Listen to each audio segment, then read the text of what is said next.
My wife went to a party without me, even though I asked her not to. Later, I found out that she cheated on me there. I'm 30, my wife is 25, and we have been married for 3 years, together for almost 6. We don't have children or significant assets, but we have more debt than money in our bank account. We rent a house, and I am the main provider in the family. I earn about $4,000 a month, while she earns about $1,500. I work hard to provide her with the lifestyle she is used to.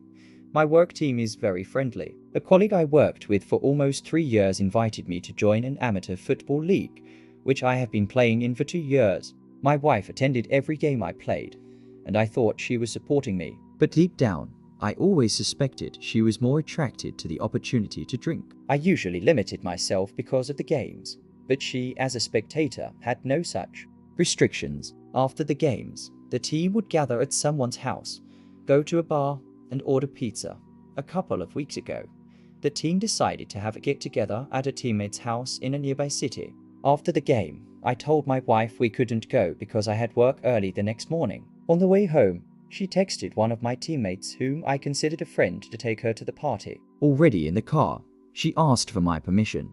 I refused, explaining that I wanted to spend the evening together and needed rest. She got upset and stopped talking to me. When we arrived home, that friend pulled up to our house. My wife decided to go with him. I was furious. I walked up to him and said I didn't approve of this, asking him to leave. But my wife got out of our car and into his. They drove off in anger. I turned on her old iPad, which I had bought her years ago. I tracked her location. I tried to stay awake, but fell asleep around M. She still hadn't returned. When I woke up in the morning, she was in bed. I didn't know when she had come home. I got ready for work and left without waking her up or kissing her goodbye. This had never happened before. I wanted her to know I was angry. Before leaving, I took the iPad and put it in my bag. At work, after a meeting, I checked it. A message notification popped up from that friend. Even though messages in this app were supposed to be deleted automatically, the outdated version still displayed them in real time. My heart sank. The messages contained crude comments about the previous night. He also mentioned that other guys were involved. Then it got even worse.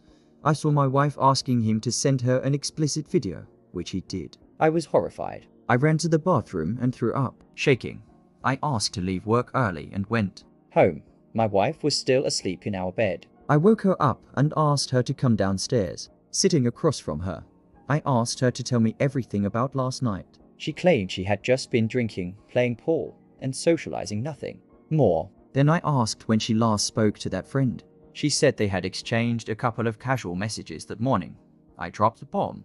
Would you change your story if I told you I saw all your messages this morning? She burst into tears. The first thing she said was, "Are you going to leave me?" Then she admitted that she couldn't remember everything clearly, but confessed that she had slept with that friend and another teammate. She added that there might have been others, but she wasn't sure.